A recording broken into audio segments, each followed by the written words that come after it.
વચનામૃત 11મો. વાસનાનું તથા એકાંતિક ભક્તનું. સ્વામિનારાયણ હરે, સ્વામિનારાયણ હરે. સંવત 1876ના માગસર સુધી 14ને દિવસ શ્રીજી મહારાજ શ્રી ગઢડા મધ્યે દાદા ખાચરના દરબારમાં વિરાજમાન હતા અને સર્વ શ્વેત વસ્ત્ર ધારણ કર્યા હતા અને પોતાના મુખારવિંદની આગળ મુનિ તથા દેશ દેશના હરિભક્તની સભા ભરાઈને બેઠી હતી.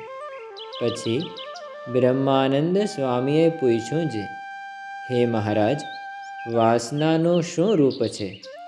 ત્યારે શ્રીજી મહારાજ બોલ્યા છે, પૂર્વે જે વિષય ભોગવ્યા હોય ને દીઠા હોય અને સાંભળ્યા હોય તેની જે અંતઃકરણને વિશે ઈચ્છા વર્તે તેને વાસના કહીએ. અને વળી જે વિષય ભોગવ્યામાં ન આવ્યા હોય તેની જે અંતઃકરણને વિશે ઈચ્છા વર્તે તેને પણ વાસના કહીએ. ત્યારે મુક્તાનંદ સ્વામીએ પૂછ્યું છે, હે મહારાજ, ભગવાનનો એકાંતિક ભક્ત કેને કહીએ?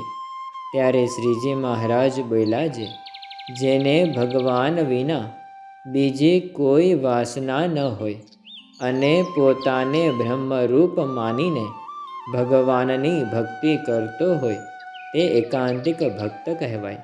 ઇતિ વચનામૃતમ ગઢડા પ્રથમ પ્રકરણનું 11મું જે તે થયું.